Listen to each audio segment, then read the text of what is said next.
Assalamualaikum warahmatullahi wabarakatuh. Sebelumnya perkenalkan nama saya Lintang Maulasari dengan NIM 204171444012 dari kelas Administrasi Publik B Fakultas Ilmu Sosial Universitas Negeri Yogyakarta. Video ini dibuat untuk pemenuhan tugas ujian akhir semester pengambilan keputusan sektor publik. Pertanyaan pertama adalah terkait dengan pengertian diskresi, mengapa dilakukan diskresi, dan kelebihan dan kekurangan diskresi. Baik, yang pertama adalah pengertian diskresi. Diskresi adalah kewenangan dari pejabat administrasi pemerintahan atau pejabat publik dalam membuat suatu keputusan untuk mengatasi suatu masalah tertentu yang dimana tidak meninggalkan hukum-hukum yang berlaku, norma masyarakat, dan juga asas-asas umum pemerintahan yang baik.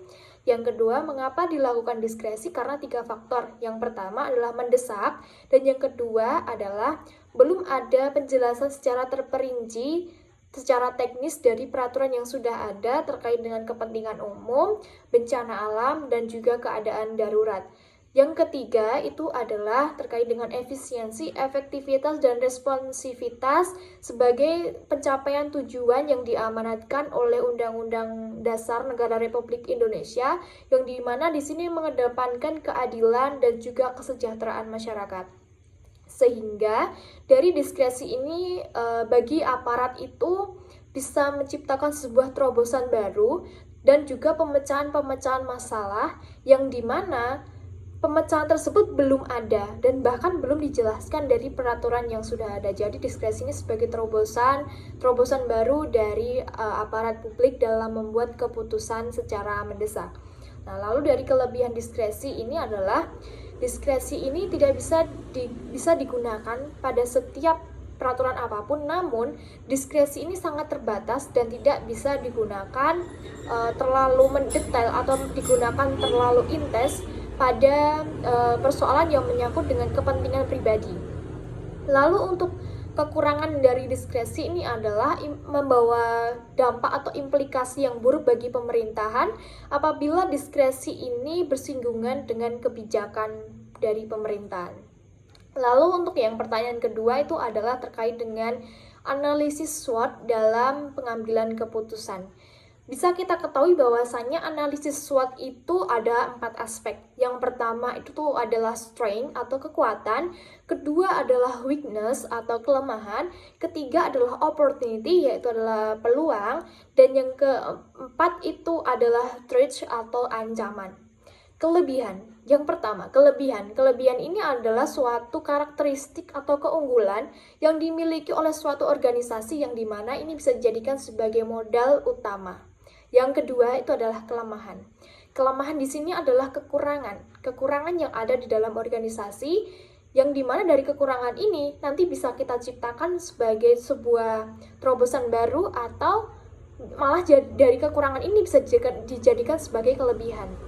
Namun juga dari kekurangan ini bisa menciptakan sebuah prioritas yang dimana prioritas ini terfokus untuk bagaimana mengatasi kekurangan ini dan agar dampaknya tidak terlalu signifikan dalam organisasi. Dan yang ketiga itu adalah opportunity, yaitu adalah peluang. Di peluang ini adalah pejabat publik dituntut untuk mampu membaca situasi.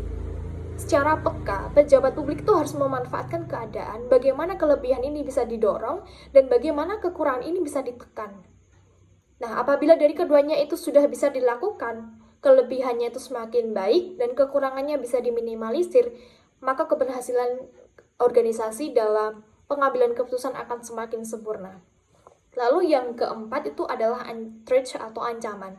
Di sini ancaman bisa berlaku negatif atau positif. Tergantung bagaimana nanti para pejabat itu mampu membaca situasinya dan memanfaatkan kondisi ini sebagai sarana untuk mendorong kelebihan, menekan kekurangan sehingga organisasi ini bisa mencapai prestasi yang lebih dalam mencapai tujuan yang efektif dan efisien. Lalu bagaimana alurnya dari keempat aspek ini dijadikan sebagai faktor utama dalam pengambilan keputusan sektor publik? Yang pertama adalah memberikan gambaran secara umum terkait dengan organisasi dengan 4 aspek ini. Dari strength, weakness, opportunity, dan traits, organisasi itu dianalisis.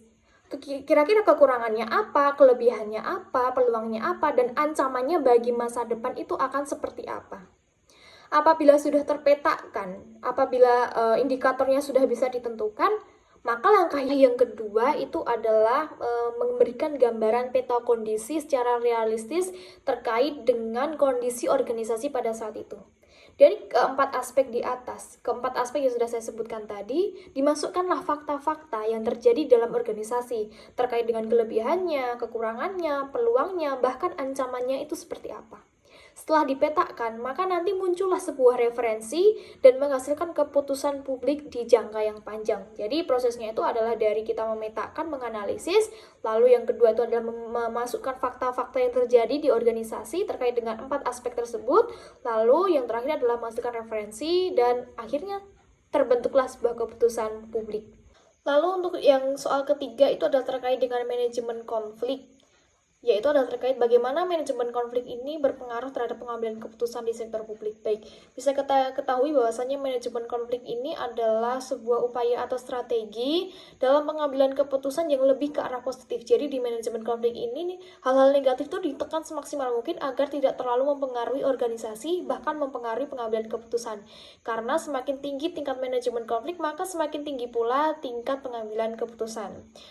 Menurut Winardi 1994, manajemen konflik ini meliputi 3 kegiatan. Yang pertama itu adalah stimulasi konflik. Stimulasi ini dilakukan apabila satuan kerja dalam suatu organisasi itu tergolong lemah karena rendahnya tingkat konflik di antara mereka. Yang kedua itu adalah menekan atau mengurangi konflik. Dan yang ketiga itu adalah menciptakan keputusan-keputusan yang baru. Yang pertama itu adalah stimulasi konflik. Stimulasi konflik ini bisa ditempuh dengan beberapa cara, yaitu ada yang pertama, adanya rotasi jabatan, yang kedua menyampaikan hal-hal yang bertentangan dengan hukum yang berlaku atau peraturan yang berlaku, dan yang ketiga itu adalah menciptakan persaingan di antara satuan kerja atau di antara para pegawai. Yang kedua, itu adalah terkait dengan menekan atau mengurangi konflik, di mana konflik ini sangat diminimalisir ya. Jadi strateginya itu adalah pertama, itu adalah kenaikan gaji. Yang kedua, itu adalah tentang rotasi jabatan. Yang ketiga adalah promosi jabatan. Yang keempat adalah semakin meningkatkan negosiasi. Nah, lalu pada proses yang ketiga itu adalah terciptanya sebuah keputusan baru, sebuah keputusan sektor publik yang baru, yang dimana di situ akan berlaku di jangka panjang seperti itu. Nah, lalu untuk pertanyaan yang keempat itu adalah terkait dengan analisis sumber masalah. Bisa kita ketahui bahwasannya analisis sumber masalah itu adalah sebuah cara atau strategi yang kita tempuh untuk mengetahui apa yang menjadi sumber permasalahan dari suatu permasalahan.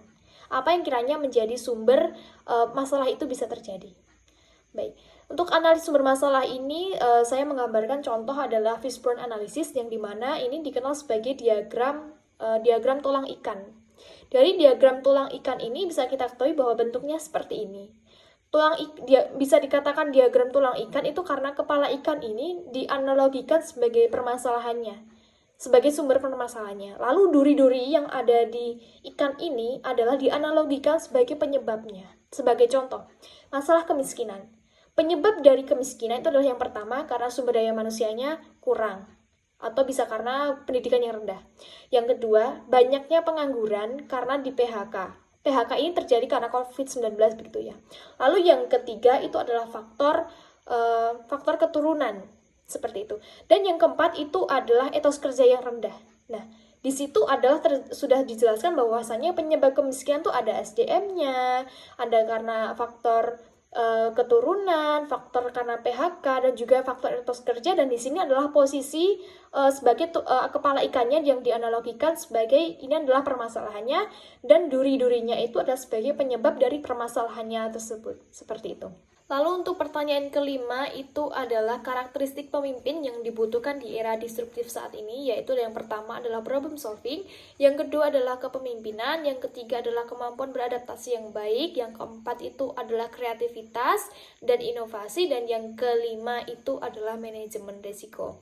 Lalu selanjutnya adalah peran pemimpin dalam pengambilan keputusan di era disruptif, yaitu pemimpin sebagai pintu utama dalam mendorong perubahan dan juga menggunakan pemecahan masalah yang sangat kompleks, dan juga pemimpin itu dituntut untuk berpikir kritis, logis, dan cepat, dan juga tidak mengesampingkan dari perkembangan teknologi. Lalu yang ketiga adalah apa yang dibutuhkan di era disruptif saat ini, yaitu adalah yang pertama adalah analisa tingkat tinggi, yang kedua itu adalah persuasi negosiasi, ketiga berpikir kritis, keempat itu adalah penggunaan dan kontrol teknologi, dan yang kelima itu adalah pemecahan masalah yang kompleks. Itu adalah dibutuhkan dalam pengambilan keputusan di era disruptif. Lalu bagaimana upaya saya dalam membangun karakter di era disruptif? Yang pertama itu adalah terbuka, open mind dengan perkembangan teknologi. Yang kedua adalah peka dengan situasi sosial termasuk dengan perubahan zaman dan juga teknologi. Yang ketiga itu adalah melatih berpikir analisis tingkat tinggi dan juga melatih diri untuk senantiasa berpikir kritis dalam setiap pemecahan suatu masalah. Mungkin itu saja yang dapat saya sampaikan terkait dengan ujian akhir semester di semester 4 ini. Ada kesalahan kata dan salah kata saya mohon maaf. Wassalamualaikum warahmatullahi wabarakatuh.